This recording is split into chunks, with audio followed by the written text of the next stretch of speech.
So, hello, folks, and welcome to yet another episode from the Sales Chat Show, saleschatshow.com, driving your sales forward. In the studio, as ever, the Sales Chat Show posse, Phil Jesson, Graham Jones, and I'm Simon Hazeldine. Now, this episode, we are revisiting one of our most popular and indeed controversial episodes, where Graham previously has argued that sales targets are not beneficial. So this episode, revisiting this, is called Why Setting Sales Targets is Wasting the Time of Your Sales Team. Now, we're gonna do this sort of by way of a debate, or actually what it'll probably turn into might be a bit of a fight, and they are gearing up and making rude sort of hand gestures, fist waving at each other, my lovely listeners.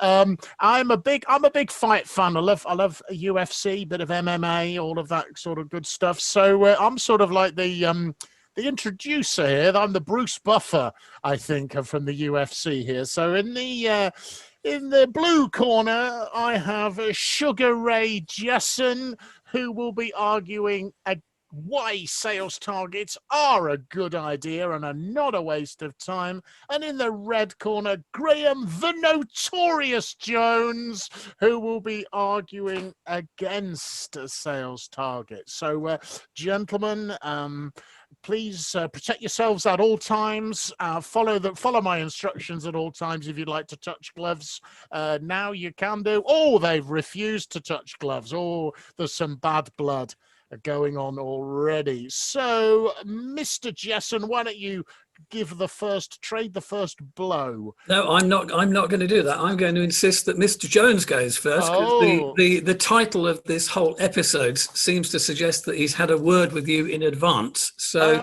my authority as the referee is being challenged.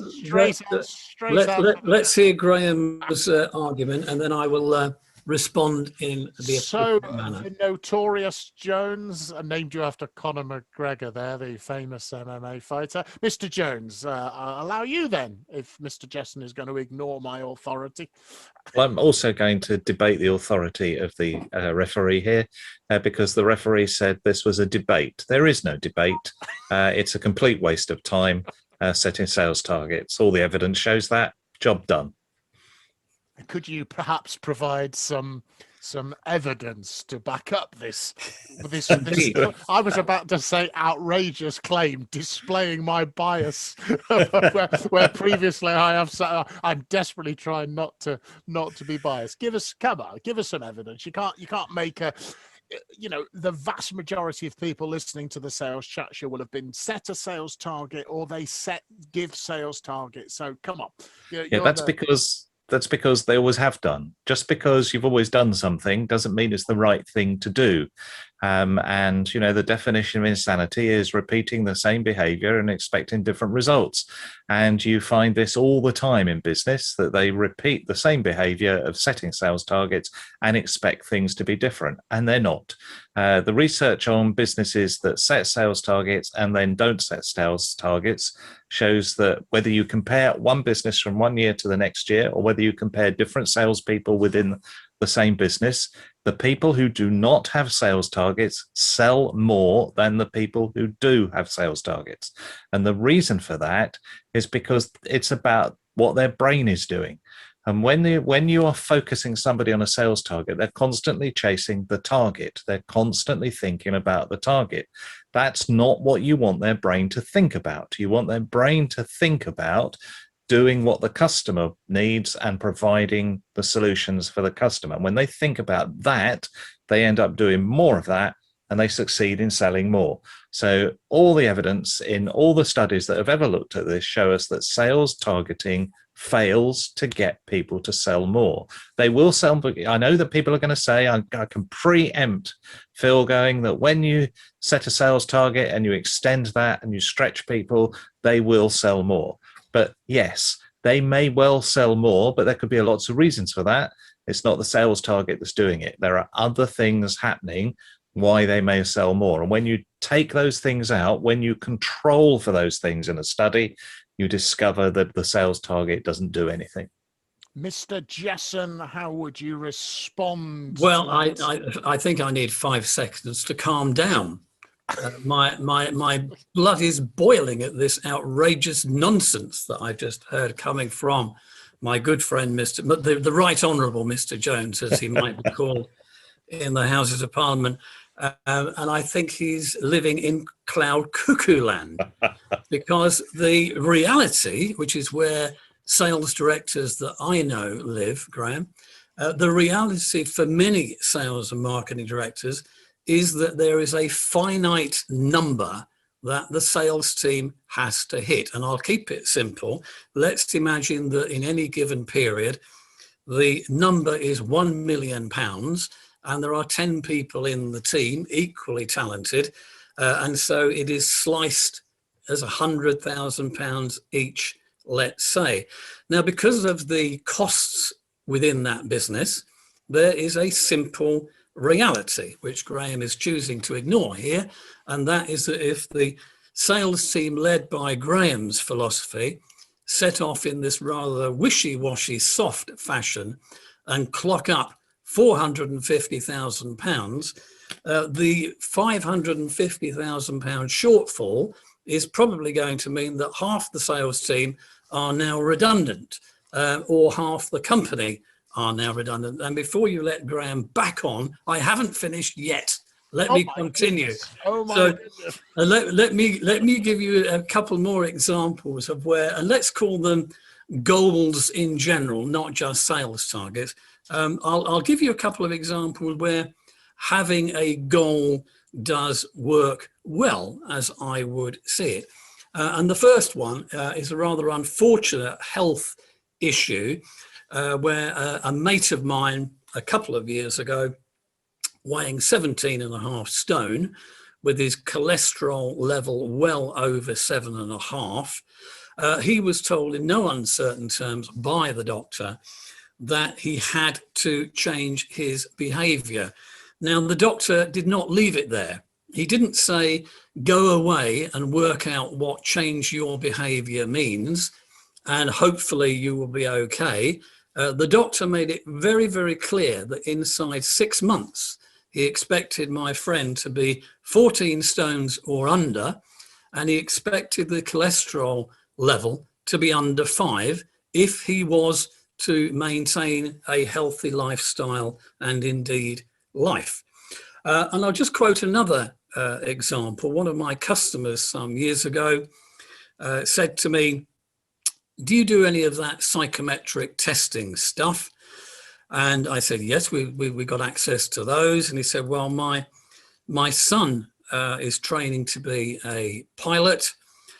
Things are not going too well on the school homework. I could do with a little bit more insight into his psychometric profile and blah, blah, blah. So we tested the lad, sent the client the report. But the interesting thing was that in the discussion that the father had with his son, there were 2 dimensions to it. First of all, there was the dimension around the lad's attitudes and behaviors and what the dad could do to support that. But the key part of the discussion, apparently, was that in order to become a pilot, grade A's were needed from his exams. Not grade anything. Anything will do, Graham. If you don't mind sort of working casually on it. No, he had to hit a defined number of grade A's. Now, because to the lad, who at that moment in time had become completely unfocused, what you might call the typical teenager, I think that discussion from dad hit him like a sledgehammer. And in the months that followed, the lad did indeed sort himself out, focus. He got his 3 A levels or whatever it was, went to university, A grades once again, first class degree and all the rest of it, and ended up on a top pilot training program. So I quote those lifestyle examples, one around failing health, one around the aspirations of the teenager. And I would argue with Graham till the cows come home that in the real world, not where Graham lives, in Cloud Cuckoo Land, in the real world, goals are effective, and they are, in a sense, dreams that have a deadline. That's the way that I tend to think of them. They are not evil, as Graham is suggesting here today, the product of the devil. They are dreams with a deadline, and long may that be the case. I better stop talking now because I can feel my blood pressure rising again. Fighting talk there from Sugar Ray Jessen. I'm starting to resemble the background on this. So Graham, because there is the practice, you know, that businesses need to bring in a certain amount of revenue, okay, in terms of budget, and then, you know, that has to be generated for the business to succeed or to grow, and so on and so forth. And often revenue is going to come in, you know, money arrives in the business through sales, you know, other than borrowing it or whatever, or getting it from shareholders. So, you know, there just has to be some way of measuring, monitoring progress of revenue generation and revenue input into the business, surely. I'm afraid both of you are making the same mistake that I see repeated in businesses time and time and time again. And this is conflating two different things. You're conflating goal setting theory together with behavioral change. And you're assuming that goal setting leads to behavioral change. There is no evidence that it does that. The evidence is that 85% of people who set goals and have goals set for them do not achieve those goals.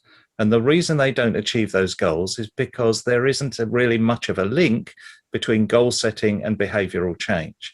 So the change in behavior to get your cholesterol down from 7 to 5 is about changing the behavior, not about setting the goal.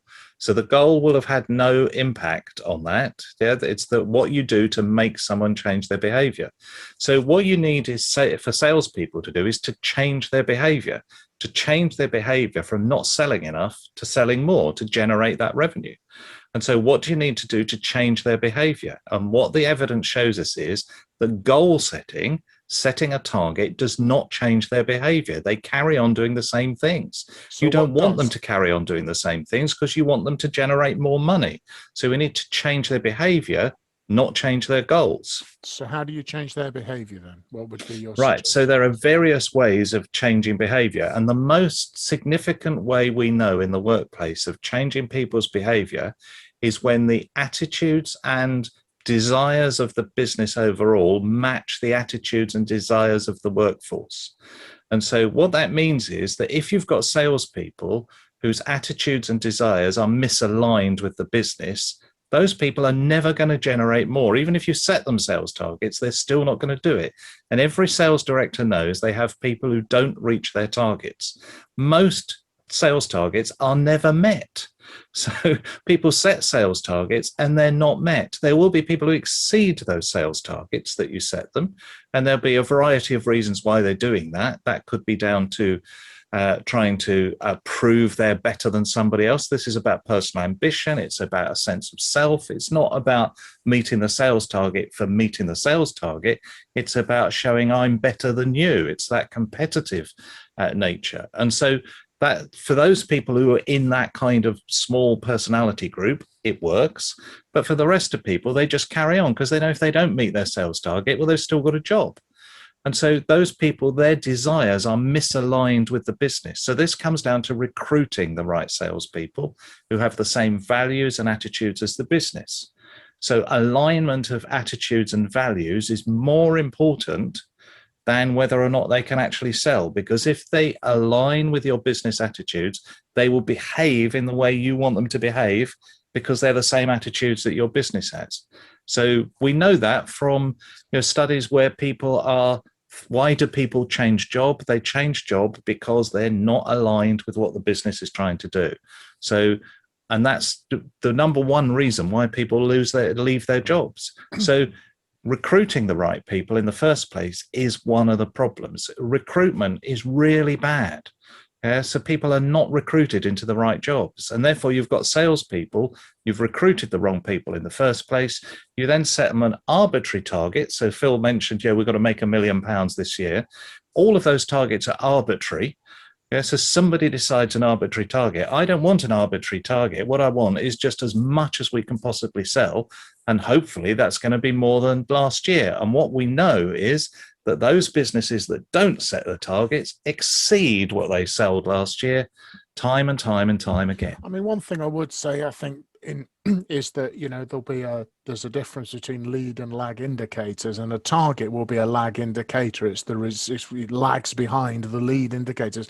So from a behavioral point of view, I always strongly recommend to clients that they put more emphasis on lead indicators, because that's often overlooked. And I think sometimes, I would say sometimes sales targets they're an excuse for weak or poor sales management sometimes, because, you're sort of, if you like, saying, well, if they don't hit target, we can get rid of them or something like that, which means the sales manager is not necessarily focusing on getting the sales team behaving in the right way to deliver the target. So that I would, I think I would say, there. But I mean, I think there is a lot of evidence around, the impact of goal setting. It's, a lot of research, into it. But there's some interesting thoughts around it's the behavioral change that drives the achievement of the goal is what I think is your point, rather than necessarily the goal itself. The goal itself doesn't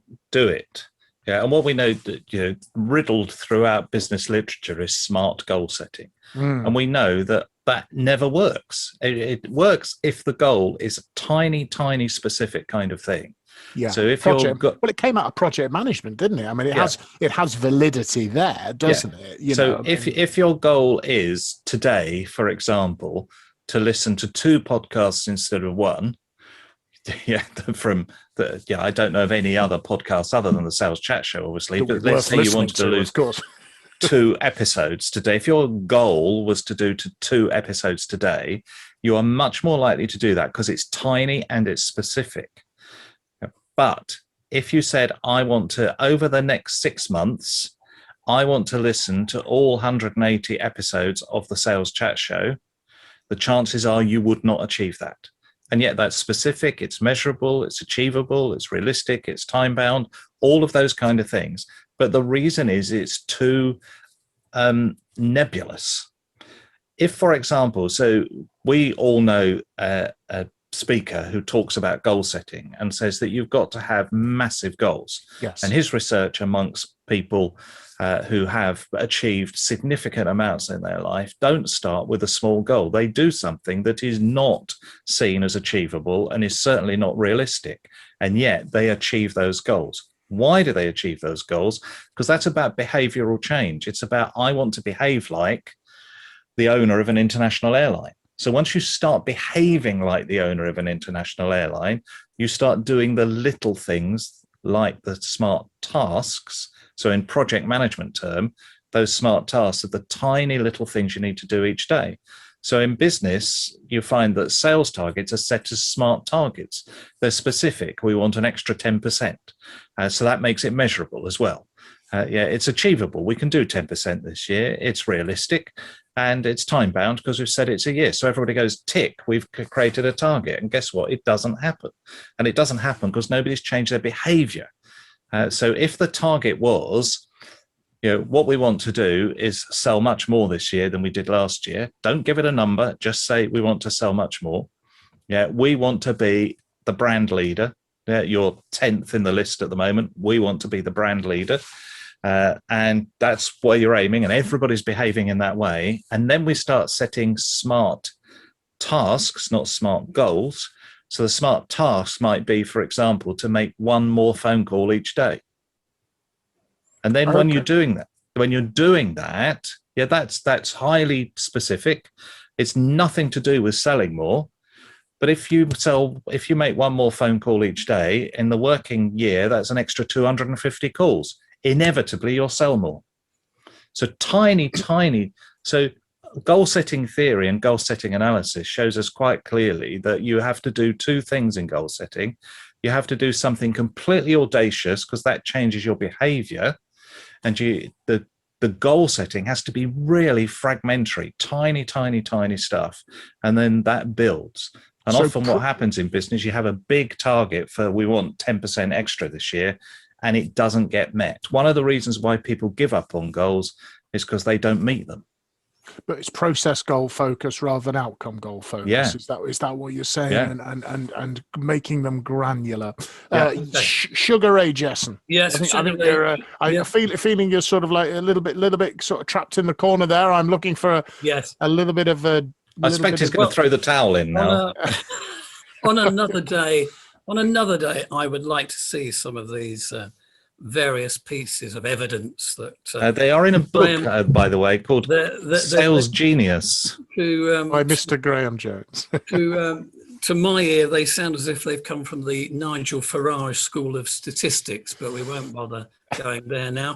And I think in years to come, when there's a book published that is titled Things That Don't Work in Life, the letter C will be communism.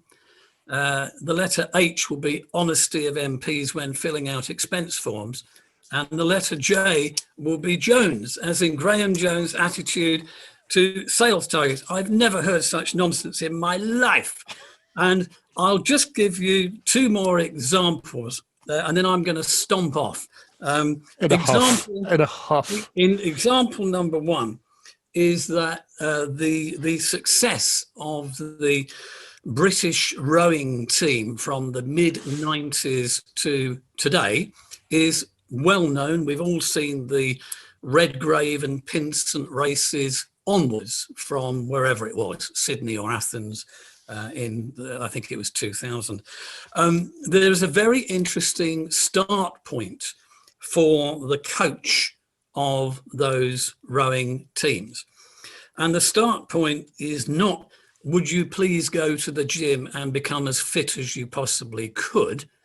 The start point is that the coach will say to the team, in 4 years' time, on this day, at this time, because they know in advance what that day and time will be, in 4 years' time, on this day, and at this time of day, you have to travel over that 1,500 meters in this time. And he will name the time that they have to hit, working on the basis that if they hit that time, no other team will get anywhere near it. So interestingly, for all of those gold medals, that is the starting point. My business example will be a company in the legal profession who a few years ago, because of changes within that profession, realized that their 4 million, 5 million pound a year turnover was not going to be enough to guarantee their survival because of various changes going on in that sector. So the goal was, we have to be a 10 million pound business from 5. We have to be a 10 million pound business in 12 months' time in order to guarantee our survival and growth. That was the goal. It was not achieved through people breaking their neck and in the process causing all sorts of wellness issues. It was achieved through an acquisition. And the acquisition guaranteed that they were then a much bigger firm in the Manchester area, able to jostle with the big guys as these regulatory changes took place. So once again, I will repeat, as I'm about to stomp off, that I have never heard such nonsense in my life. And there are many sales directors who within the next hour will be sending me an email saying, you are absolutely right, Phil. Goodness knows what that chap Jones was talking about. And I will finish, if I may, with my statement from earlier that goals are simply dreams with a deadline. Well, it's very interesting that actually said the same as me, because the two examples you've just given were not achievable nor realistic. And so, you've just successfully argued my point, thinking you're arguing your point. I'm afraid you're on my side, that these achievable, realistic goals of 10% extra sales a year, or whatever it is that the sales director is setting, is taking people's mind in the wrong direction. It's asking them to just do 10% extra or 15% extra this year, or whatever it is that they've been given as a sales target. Whereas the goal to become the gold medal winners in the Olympics, so many years off, in fact, they were given the visual dream of standing on the podium with their gold medals. And so when you start with that's where we're going to be. We're going to be standing on the podium by the side of the lake with our gold medals around our neck. And then you work back from there. I bet they were given daily specific tiny little tasks to do, like improving their oxygen level from whatever it is today to a different level tomorrow. Tiny little fragmentary things that got them where they went to be. I seem to be having a big problem hearing, Graham, which is very unfortunate. And I can't hear you at all, Graham. No, okay, that's your problem at your end. I've got this horrible feeling that somewhere, when I listen back to this episode, there are actually some worrying points of agreement here on the goals are effective. We're talking about probably how they are being applied. And Graham's point is it's micro goals, process orientated versus outcome orientated, which Phil is advocating. So I think there is the horrible chance you might actually be agreeing with each other on I will just come out of my role for a second. I wouldn't necessarily say I'm advocating it. What I'm saying is that I think that's the world that most of the sales and marketing directors that I know are in. It may not be an ideal world for them, but that is the world that they are in, and they have to obviously work to keep their lords and masters and shareholders happy. But that's been a good debate, and I love Graham, really. Well, I love you too. But I'll just give you one final thing. I had a discussion with a student recently who works for a very large computer company, who are the most successful computer company of their kind in the world, who have lovely stores in various centers. I can't possibly say the name of the company, but she told me that, as a member of staff there, they are obviously selling computers and peripherals and so on, but they have no sales targets. And so this company, which is one of the world's top businesses, has no sales targets. And they do have a target for their security staff. And she said that's interesting. In the shopping center, the security staff in the other stores have a target of how much shoplifting they need to recover. So the security staff are given targets. No such targets exist for the security staff in their store, because they have one job and one job only, and that's to keep the staff protected. So they don't care if stuff goes out the shop, because that's not relevant to their business, because the cost of that computer is so tiny. The cost of the members of staff is much, much higher than the cost of the computer. So they're not worried about sales targets, and yet they end up selling more. They're much more interested in the behavior of people than they are in targets of selling. We are going to have to revisit this, and we're going to have to go, I'm sorry, chaps, we're going to have to go ding, ding, round 2 on another episode, because I think we should start to dig down deeper into some of this research and look at, whether we should be challenging, because Phil's making a valid point. This is the reality that a lot of people listening will have sales targets, expected to set them, such so on and so forth. So I think, we should continue this debate. And is it diverting people's attention away? Or if they are going to have sales targets and they're not in a situation where, they can change, or they don't want to, what should they be doing, in addition to that, which I think is your point around success is built on a day-by-day continual actions, isn't it? Which I think is probably the key thing. So we'll let you two both sort of calm down now and stop attacking each other. Some excellent insults, I've got to say, coming from Sugar Ray Jesson there. Very emotional insults that he was firing at Mr. I Jones. can take them. Graham the Notorious Jones there. So, folks, thank you for listening into this violent encounter between these two pugilists, and hopefully that's given you some food for thought, maybe even the odd smile, particularly as Phil was firing very colourful insults in Graham's direction. So, 180 plus episodes, as Graham mentioned. If you want to go through all of those, they're all available at the Sales Chat Show website, saleschatshow.com. Thank you very much for listening. Good luck and good selling, folks.